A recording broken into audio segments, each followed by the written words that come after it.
The rain was falling with a soft but steady persistence upon the gaslit streets of London, that vast and shadowed city which seemed to brood eternally beneath its pall of smoke and mystery.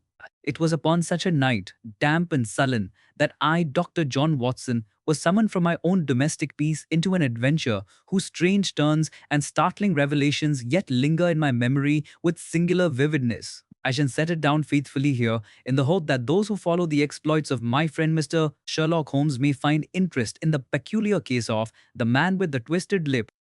I must begin by confessing that my own role at the outset was quite unconnected to any investigation. Rather, it was the simple call of friendship and duty which led me forth into the night. My dear wife, perceiving my concern for a patient who had slipped grievously in her battle against the malady of opium, had urged me to attend her even at this late hour, and thus, cloaked and gloved against the damp, I made my way to the dismal quarter of the city known as the East End, where the narrow streets were lined with gin shops and opium dens, and where the law held but a feeble dominion. I recall thinking, as I walked beneath the dripping eaves, how different is this world from that of Baker Street, where Holmes sits by his fire, cold pipe in hand, marshalling the facts of some intricate case. Here, the tragedies of a humbler but no less ruinous sort, the slow poisoning of body and soul. At length I came to the squalid house known to me as one of ill repute, where men of all classes, sailors, beggars, and even gentlemen in disguise sought escape from reality. In the deadly fumes of the poppy, with some reluctance I entered, and found myself amidst the low murmur of voices, the reek of opium, and the dim glimmer of lamps hung askew upon the peeling walls. The keeper of the den, a lascar of sinister appearance, greeted me with a knowing smile, as though accustomed to the sight of respectable men slinking into his pit of degradation. I inquired after my patient and was soon led to the corner where she lay half conscious upon that red couch. Having ascertained her condition and given what aid I could, I was about to depart when my eye was caught by a familiar figure seated in the shadow, his long limbs stretched, his deerstalker hat pulled low upon his brow. Holmes! I exclaimed, scarcely believing my senses. What in heaven's name are you doing here, in a place like this? His thin lips curled into a faint smile as he drew me nearer with a slight motion of the hand. Hush, Watson. Your voice may carry. I am engaged upon an inquiry of considerable delicacy, and this den is, for the moment, the very heart of my investigation. But surely such a place is beneath even your most singular methods, Clare. What can you hope to learn here amidst this degradation? Elementary, my dear fellow. Crime, like disease, must be traced to its breeding grounds. And here, amongst the smoke and the whispers, men reveal truths they would never speak in the bright light of the Strand. But come, your arrival is not ill-timed. There is more afoot tonight than either of us expected. He rose swiftly, and with that peculiar energy which seemed always to animate him in the pursuit of a case, he guided me from the den and into the street. The rain had slackened, but the cobblestones gleamed with a treacherous sheen. A hansom cab was waiting at the corner, its horse stamping impatiently. Quickly, Watson. A lady of your acquaintance has need of you, and by extension, of me. We go to Kentish town. There is no time to lose. Perplexed but obedient, I climbed into the cab beside him. The horse sprang forward, and the damp night air rushed past as Holmes, ever composed, produced his clay pipe and filled it with his black shad tobacco. He puffed once or twice, then turned to me with that piercing gaze which seemed to look through a man's very soul. Tell me at once what this is about, Holmes. You speak of a lady of my acquaintance. Who can it be? It is none other than Mrs. St. Clare, the wife of the respectable gentleman of the city. She is, at this very moment, in a state of the most acute agitation. She believes her husband has been foully used in the neighborhood of that very opium den we have just quitted. Her message reached me not an hour ago, and knowing that your medical obligations might draw you eastward, I took the liberty of seeking you there. The case, Watson, promises to be one of those puzzles where the outward appearance is grotesque and the inward truth stranger still. Ah? Mr. St. Clair, I do not recall having met the man. He is a person of good repute, engaged in certain mercantile ventures, and known for his probity. Yet, It is in connection with him that we shall find ourselves in the very thick of London's underworld, and perhaps face a deception so bold that even I must take care to untangle it. Thus did Holmes tantalize me with hints, but no more, Haysabole, until at last we reached the modest residence in Kentish town. Cab drew up before a neat little villa where a light still burned in the window despite the late hour. As we entered, we were greeted by a lady whose pale countenance and trembling hands betrayed her distress. Oh, Mr. Holmes, thank heaven you have come. And you too, Dr. Watson. You are both most kind. I am nearly beside myself with dread, for I know not whether my husband be alive or dead. Holmes bowed with his accustomed courtesy, but his eyes missed nothing. The disorder of the room, the hastily discarded shawl, the anxious glances toward the door. "Compose yourself, madam. You have sent for us to aid you, and aid you we shall. But you must give us every particular without reservation." Yes, yes, I shall tell you all. My husband, Neville Clare, set out this morning for the city. He is a most punctual man, and never has he failed to return by evening to his supper. Yet today he did not come. In my anxiety, I took it upon myself to go in search of him. I knew that his business would take him through the East End, and so I made my way there, though it is a place I dread. She shuddered, and I offered her a glass of water, which she accepted gratefully before continuing. It was near to the riverside, in that vile quarter where the opium dens abound, that I saw him, or thought I saw him, at a window above the sign of the Bar of Gold. He was leaning out, and for an instant I caught his face in the lamplight. I cried out to him, but in that very moment he seemed to be dragged back violently as though by some unseen hand, and then the window was closed, and I saw him no more. Good Lord, that is most sinister indeed. Pray continue, madam. What followed? I rushed to the place at once, but the lascar who keeps the establishment would not admit me. I was near to fainting when a constable came by, and to him I explained my plight. Together we forced our way inside, but there was no sign of my husband, only a most hideous creature. A beggar with a twisted lip sat crouched among the pillows. The constable searched him and found upon his person a few coins and a letter. And here is the last terrible proof. With trembling hands, she drew from her bosom a small parcel wrapped in paper. She unfolded it, and to our astonishment, there fell upon the table a child's toy, a wooden block with letters upon it, smeared with blood. I recognized it instantly, for my own children had such playthings. It is my son's. Neville carried it with him this morning to amuse the little one when he returned home. And now it is stained thus. Oh, Mr. Holmes, what can it mean? Holmes took up the toy, examined it minutely, and then set it down. His face was inscrutable, yet his eyes gleamed with that light I knew so well, the light of fierce intellectual engagement. "We must go at once to the Bar of Gold, Watson. The night is not yet spent, and if there is truth to be learned, it lies there." Mrs. St. Clair caught his sleeve with desperate urgency. Promise me, Mr. Holmes, promise me that you will bring him back to me. Dead or alive, only do not leave me in this torment of uncertainty. "I promise, madam, that I shall leave no stone unturned in my search. Whether your husband lives or has met some darker fate, you shall have the truth." And so, without delay, Holmes and I once more plunged into the labyrinth of London by night, the case unfolding before us like some dreadful enigma whose solution would test even the limits of his remarkable genius. The hansom cab rattled swiftly over the cobbles as Holmes and I sped once more toward the East End. The hour was late, and most respectable citizens were long abed, yet the darker quarters of London seemed to grow only more animated. Women of disheveled attire coiled from shadowed doorways, while drunken sailors wheeled arm in arm, singing coarse songs beneath the dripping lamps. A chill wind rose from the river, carrying with it the mingled odors of tar, smoke, and decay. Holmes, seated opposite me, remained in profound concentration, his eyes half closed, the toy block turning slowly in his lean fingers as though it held some secret known only to him. Holmes, do you truly believe Neville St. Clair was abducted before his wife's very eyes? The idea chills the blood. And yet, might she not have been deceived by some resemblance, some figure seen dimly through the lamplight?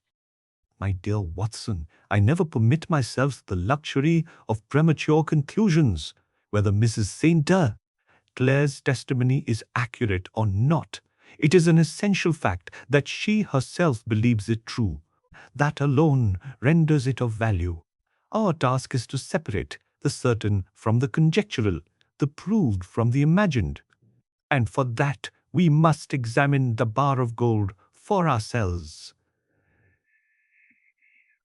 At length, the cab drew up beside a crooked alley which sloped down toward the Thames. There, beneath a weathered signboard depicting a gilded chalice, stood the squalid den which had already played so sinister a part in the day's events. Soon, a solitary lamp flickered above its door, throwing a fitful glow upon the wet pavement. The Lascar keeper, with his turban askew, regarded us with sullen suspicion as we entered. Good evening. You recall me, no doubt. I was here earlier tonight. Yes, Sahib, I remember, but there is nothing here for you now. No trouble tonight. That remains to be seen. My companion and I shall have a look about. Do not trouble yourself to follow us. Spoke with such quiet authority that the Lascar, though plainly resentful, made no further protest. We passed through the noisome chamber where men lay sprawled in drugged stupor, their features ghastly in the lamplight. The heavy odor of opium clung to the walls and seemed to weigh upon the very air. Holmes led me with unerring step to a narrow stair which creaked beneath our tread, and so we ascended to the upper room.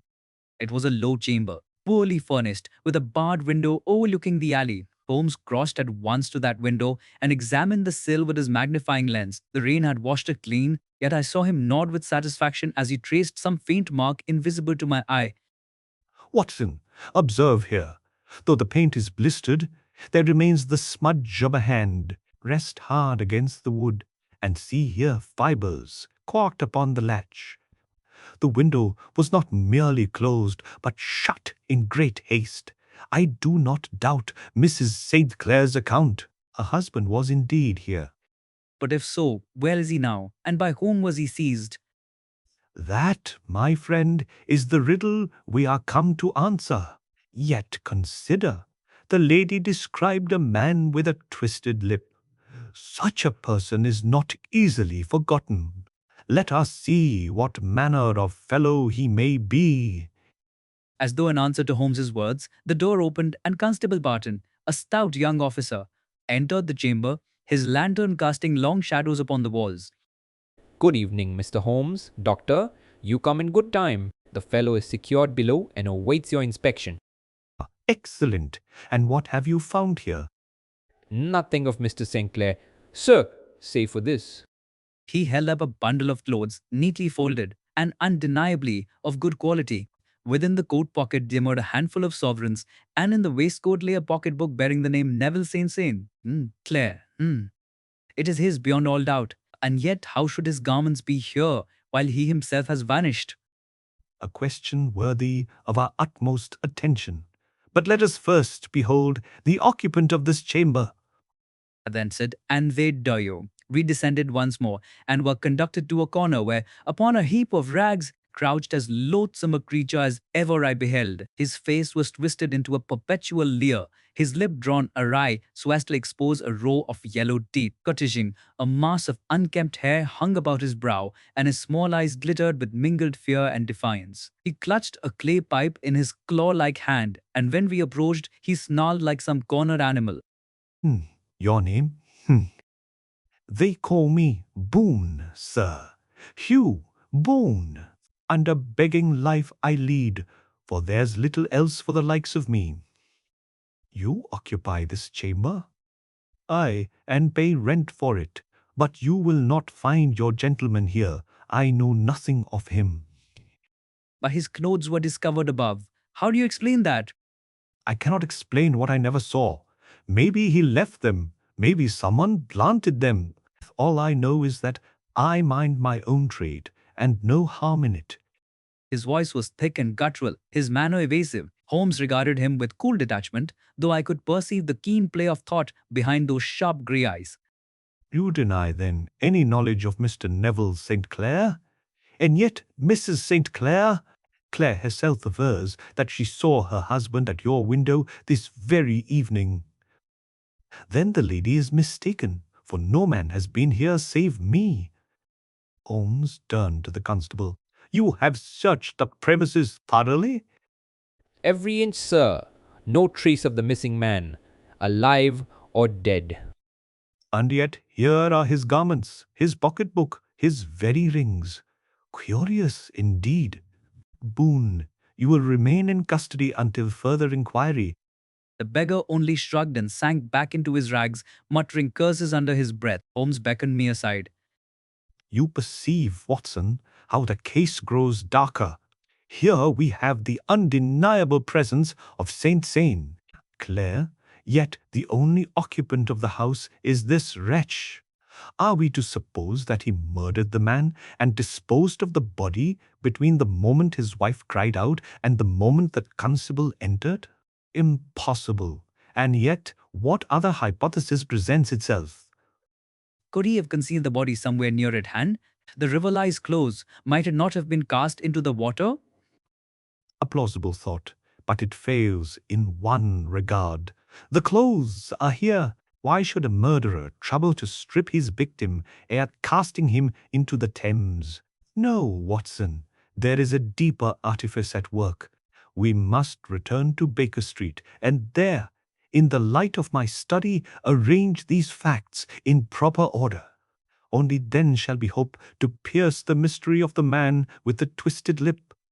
And so, leaving Boone in custody and the bewildered constable to his duties, we quitted the Bar of Gold and once more took to the cab. The streets were near deserted now, and the lamps burned low as we drove westward. Holmes, silent and absorbed, drew his cloak about him, while I turned the matter over in my own mind, only to find each conjecture ending in contradiction. At last, as the first pallor of dawn touched the eastern sky, we reached Baker Street. Mrs. Hudson had long since retired, and so we let ourselves in with a key. Holmes threw himself into his armchair, lit his pipe, and spread upon the table the array of evidence, the toy block, the garments, the pocketbook, and his own hasty notes. Then, leaning back, he stapled his fingers beneath his chin and closed his eyes. Now, Watson, let us review. A gentleman of respectability disappears. His wife beholds him, as she believes, struggling at a window above an opium den. She raises the alarm. The room contains only a deformed beggar. The husband's clothing is discovered, but not the man himself. There is no blood, no weapon, no trace of violence, save in the lady's account. What explanation can encompass all? Murder seems the most natural conclusion, yet you yourself dismiss it. Kidnapping, perhaps? To what end? A man of moderate fortune, no political significance, no known enemies. And yet, Watson, consider this. Why should the beggar Boone possess the outward signs of such prosperity? A room above a den, yes, but also sovereigns in his purse, a pipe of good quality, and, did you mark it? The clean, well-kept nails of his hands. Strange, for one who lives in filth. Indeed, I had not observed that. It is in such trifles that the truth reveals itself. I must pursue this line further, but first, we must rest. Sleep a few hours, my friend, and tomorrow we shall follow the twisted lip to its root. Thus ended that long and bewildering night, though for myself, sleep came only in uneasy fragments, haunted by the image of Mrs. St. Clare's pale face and the leering visage of the beggar Boone. Little did I know what revelations awaited us upon the morrow.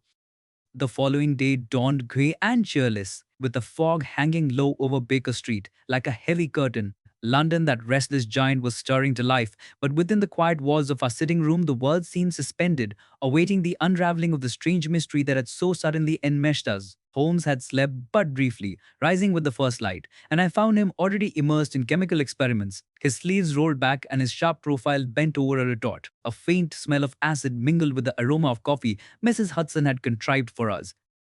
Holmes, you astonish me. After such a night, one would expect you to rest. And here you are at your crucibles, as if a laboratory were more refreshing than a bed. Rest, my dear Watson, is a relative thing. My mind was occupied, and until it has reached a point of resolution, the body refuses repose. Besides, a few hours suffice me where another man might require 8. But come, sit down. I have arranged matters in my thoughts, and would gladly submit them to your judgment. I did as he bade me, settling into the familiar armchair opposite, while Holmes laid aside his retort and, pipe in hand, began to pace the carpet with that peculiar quick stride which marked his deepest concentration. Let us begin with certainties. First, Neville sane. Clare was unquestionably in the room above the bar of gold upon the evening in question. His wife saw him, and her recognition may be accepted as conclusive. Second, his clothing was found there, complete and in good order. Third, the only other person present was the beggar Boone. Fourth, no trace of violence was discovered. These are facts. Now, how are we to reconcile them?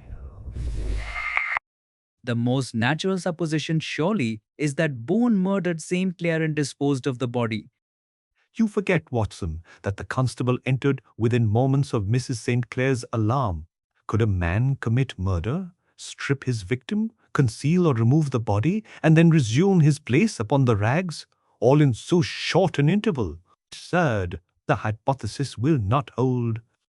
Then perhaps the body was hidden within the house? The police searched thoroughly. Unless we assume supernatural powers of concealment, the body is not there. Yet the garments are. Therefore, one of two conclusions must be drawn. Either Saint Clair left that room alive and by his own will, or else he never left it at all, but in a manner which defies our conventional categories. Is thou right? I confess I shook my head at this, for such subtleties of reasoning are not native to my own mind. If he left alive, then why should he abandon his clothes? It is unthinkable. Quite so. And yet, Watson, look at Boone. You noted his appearance, the twisted lick, the wild hair, the rags. But did you note his hands? You mentioned them last night. They were cleaner than one would expect. Precisely. The nails were well shaped, the fingers tapering. Not the claws of a vagabond who scrabbles in the gutter, but the hands of a gentleman. That incongruity, my dear fellow, is the key. Boone is not what he seems. Holmes spoke with that quiet certainty which made contradiction futile. Joke! He threw himself once more into his chair and blew a ring of smoke toward the ceiling. Imagine, Watson, that a man of education and respectability should adopt, if for purposes of his own, the disguise of a beggar. What then? He could earn a livelihood, escape recognition, and vanish at will into the city's teeming crowds. Might not Boone be such a one? But to what end? Why should a gentleman debase himself so horribly? That is the point we must discover. Yet I have already made one experiment toward it. He rose, went to his desk, and drew forth a sheet of notepaper. Upon it were scrawled several lines in his bold, angular hand. This morning I dispatched telegrams to certain agents of mine in the city, instructing them to gather intelligence upon the beggar, Boone, where he stations himself, how long he has been known, what manner of life he leads. Their reports will reach me ere nightfall. Meanwhile, we must wait. In the interval, I propose we call once more upon Mrs. St. Clair, that we may learn whether any further intelligence has reached her. Accordingly, after a hasty luncheon, we set forth again to Kentish town. The weather had turned drizzling, and the streets were splashed with puddles. Mrs. St. Clair received us with anxious eagerness, though her face was somewhat less stricken than on the previous night. Oh, Mr. Holmes, you are kind to come. I have heard nothing since I last saw you. My heart tells me that Neville is still alive, yet the uncertainty is torture. You may trust, madam, that no effort shall be spared. Permit me a few questions. Your husband, I understand, is in the habit of going daily to the city? Yes, sir, though his business is of a private sort. He has dealings in shares and such matters, and keeps an office in the square. Hmm? Did you ever observe aught unusual in his comings or goings? Any acquaintances of whom you disapproved? Any hint that he lived a double life? Never. He was the most affectionate of husbands, the most devoted of fathers. He had no secrets from me, at least, so I believed.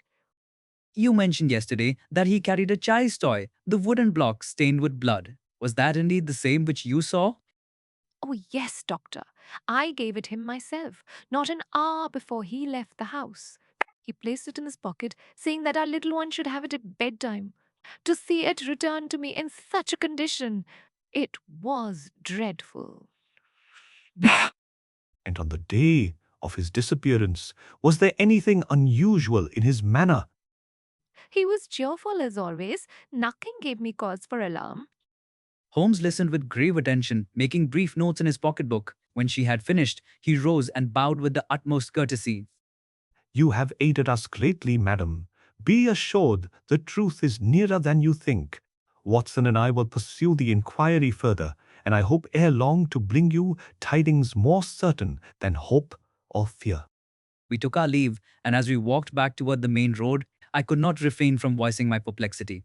Huh, Holmes, the matter grows only darker. The wife swears to her husband's character and to her own vision of him at the window. Yet all material evidence points only to Boone. How can the two be reconciled? By assuming that they are not two, but one. I stared at him in astonishment. You mean that Boone is Neville St. Clair himself? Exactly so. Hmm. But Holmes, that is monstrous. Why should a gentleman voluntarily assume such a loathsome disguise? That, Watson, is the very question which makes the case so singular. Yet remember, the evidence fits. The clean hands, the sovereigns, the pipe of quality, the well-furnished room. These are not the belongings of a vagabond. They belong to a man who plays at vagabondage. How? And what is more profitable in London than the trade of a professional beggar?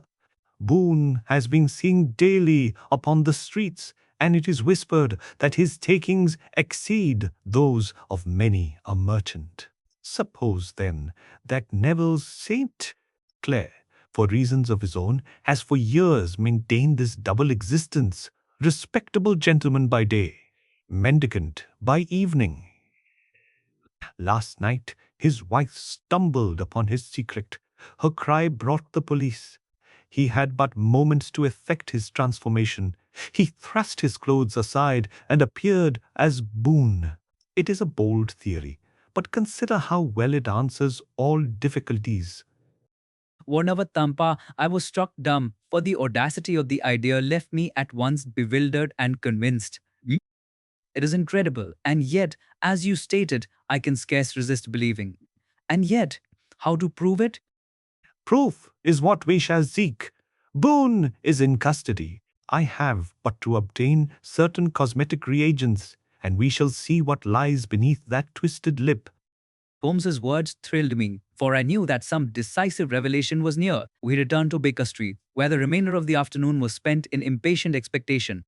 At length, as dusk fell, there came the sound of wheels, and a messenger arrived bearing several envelopes. Holmes tore them open eagerly, scanning the contents with a gleam of triumph. It is as I suspected. Boone has been known these 7 years at the corner of Threadneedle Street, and is reputed to make his £2 a day. Yet no one knows where he goes at night. Some say he has a lodging in Stepney, others that he vanishes into the river fog. No beggar of his class ever handled so much coin. Watson, the case is solved in all but the formal proof. And that proof? We shall obtain it tonight. Come, the yard awaits us. Bring your revolver, though I think we shall need no force beyond a pair of sharp eyes and a bottle of spirits. And so, as night closed once more upon London, we set forth with renewed vigour, bound for the police station, where Boone, the man with the twisted lip, awaited the final stroke of Holmes's deduction. The night was heavy with fog when we left Baker Street, tidy. Asif, the lamps along the thoroughfare glowing faintly like beacons half lost in a sea of grey. D.D. Holmes was in a state of quiet but intense excitement, his long fingers twitching restlessly upon his cane, his eyes gleaming with that peculiar fire which betrayed the near approach of discovery. I, for my part, felt a mingling of eagerness and unease, for though I had come to trust his instincts implicitly, the notion that a respectable gentleman could also be a loathsome beggar seemed almost beyond the bounds of human credulity. Our cab bore us swiftly eastward to Bow Street, where Boone was confined. The police, accustomed now to Holmes's interventions, admitted us without demur.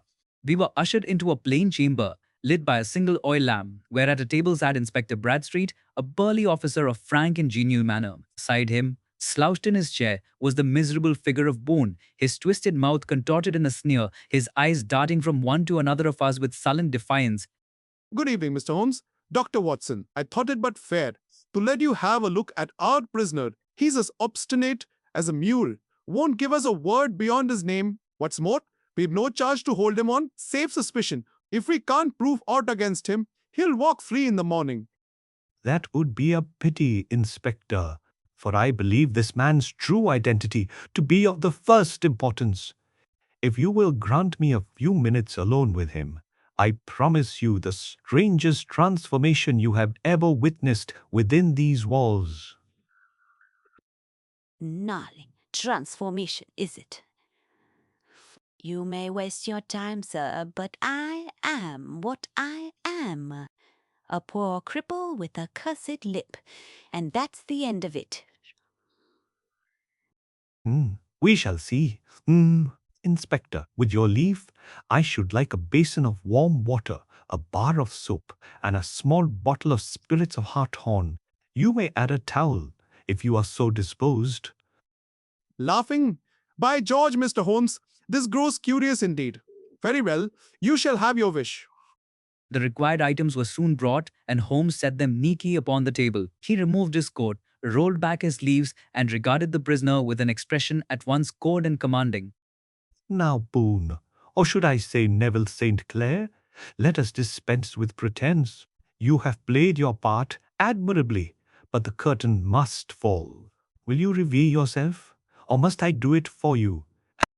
At the sound of his true name, Boone started violently. For an instant, his eyes betrayed panic. Then he folded his arms with affected composure. You talk nonsense, sir. I never heard that name before. So be it. Watson, kindly hold the basin. With that, Holmes seized the man's chin in his firm grasp, heedless of his struggles, and began vigorously to scrub the distorted lip with the soapy cloth. The prisoner writhed and cursed, but Holmes's grip was unyielding.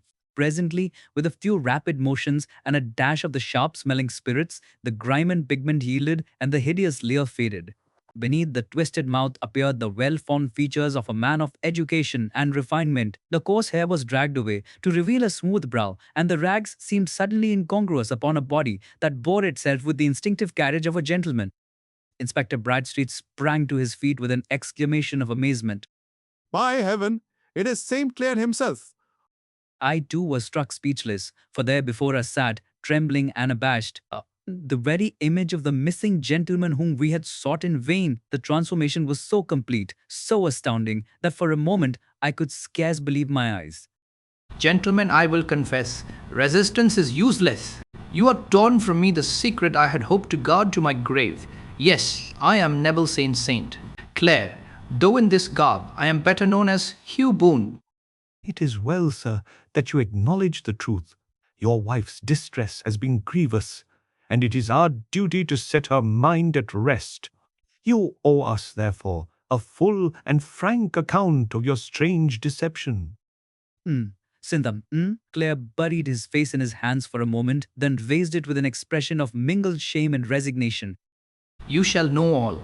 There is nothing criminal in my conduct save the deceit of a double life. When first I came to London, I found myself with modest means and no certain prospect.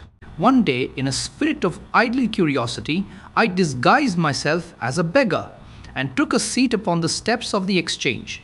To my amazement, I received more alms in a single day than I could have earned in a week by honest labor. The temptation proved too strong. I perfected my disguise, altered my lip with a twist of wax and pigment, and soon found that I could command an income such as many a merchant might envy. By day, I lived as Neville St. Clare, a gentleman of respectability. By evening, I became Boone, the crippled mendicant, haunting the thoroughfares and filling my purse with the careless charity of passers-by. But sir, surely you felt shame at such a deception? At first, doctor, I did indeed. Yet the gold was heavy in my pocket, and as the years passed, I grew accustomed to the part. I told myself that I wronged no man, that I but accepted what they freely gave. And in truth, I prospered. I built my house in Kentish town. I married. I became a father. None suspected, save the wretched Lascar who let me the room above his den, where I might transform myself unseen. And last night? Ah, last night was my undoing. I had donned my disguise as usual and was in the act of changing in the room above the bar of gold when suddenly I heard my wife's voice in the street below. She had seen me at the window ere I could withdraw. In my panic, I dragged myself back, closed the sash, and flung off my gentleman's clothes. At that instant, the constable burst in. I had but a moment to thrust the garments aside and resume the semblance of Boone. They found me thus, and I held stubbornly to the part. I never dreamed that Holmes would pierce the veil so swiftly. And the blood upon the toy block?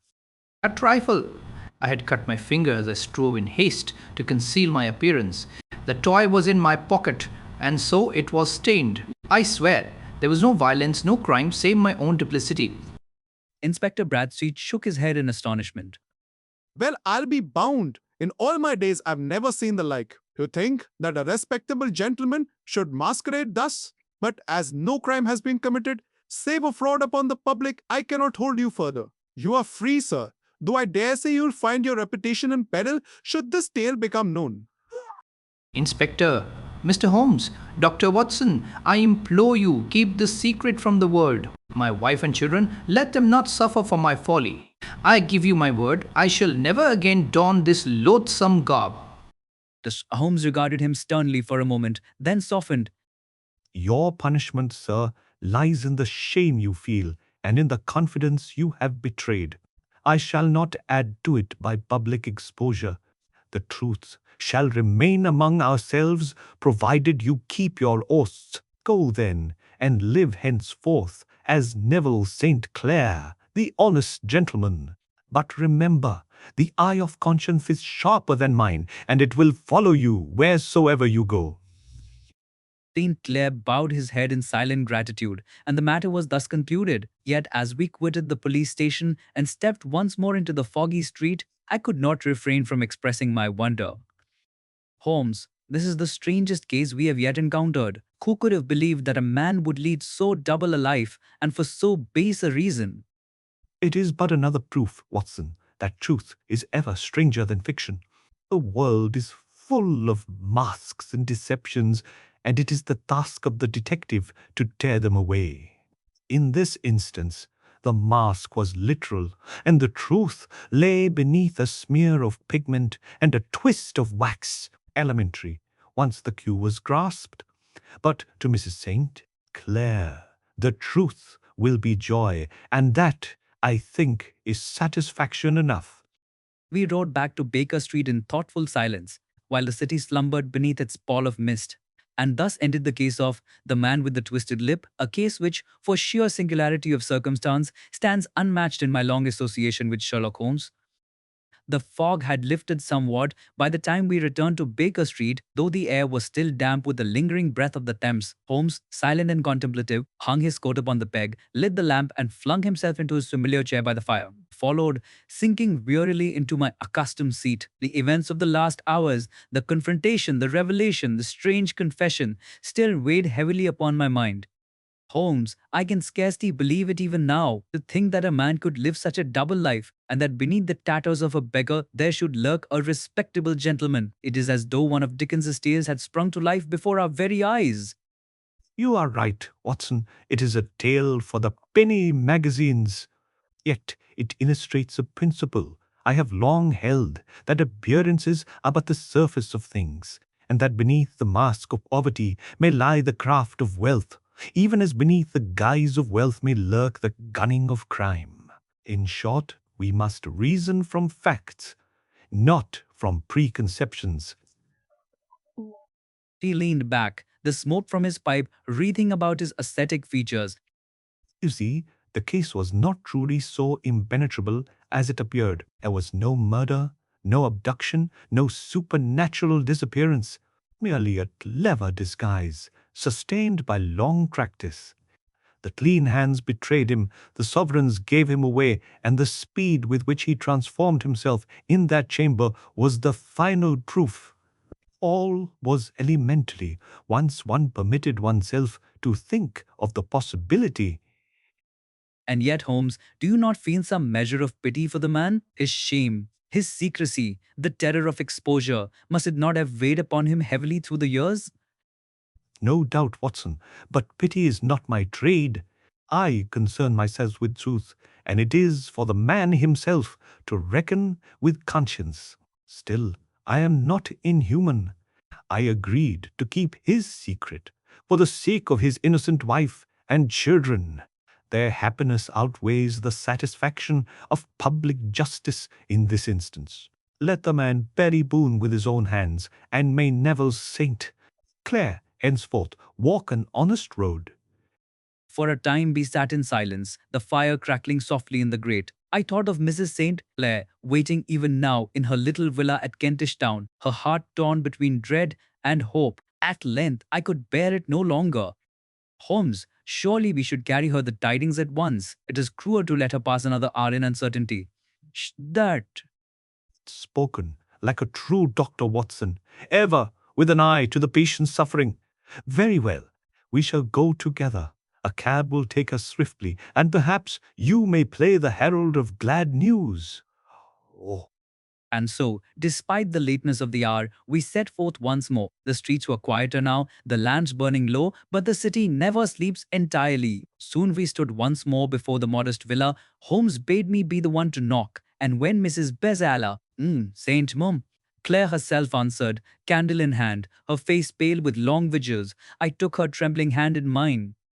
Madam, be comforted. Your husband lives and is safe. Tingders his cell. His absence was not the work of violence, but of his own most singular deception. He will return to you this very night, penitent, and resolved to cast off forever the mask which has so tormented you. Best. All is well. At these words, she uttered a cry of joy, and the candle nearly fell from her grasp. Tears streamed down her cheeks as she pressed my hand to her lips. Oh, doctor, you bring me back to life. Tell me no more. I ask no questions. If Neville lives and will return, that is all I need. God bless you, and God bless Mr. Holmes. One. We left her thus, her heart lightened, her candle held high as though it were the lamp of hope itself. Holmes said nothing as we re-entered the cab, but his eyes softened, and I thought I perceived in him a rare glow of satisfaction. Back at Baker Street, as dawn broke pale and wan across the housetops, Holmes stretched himself upon the sofa and closed his eyes. another case concluded, Watson. Strange, grotesque, perhaps even sordid, but instructive. Let it stand in your notes as an example of the power of disguise and of the folly of assuming that poverty must always be genuine. There is no such school of imposture as London itself. It breeds deceits in every alley, and it is our task to tear away the mask, whether it hides crime or folly. Advisor, I shall set it down faithfully, Holmes, and though some may find it less sensational than murder or conspiracy, I venture to think that readers will find it no less remarkable. Smiling faintly, then my work has not been in vain. For if the tale instructs one mind, sharpens one perception, or lifts one veil of ignorance, it has served its purpose. And now, Watson, to bed. The next telegram may summon us to some fresh absurdity, and we must be ready.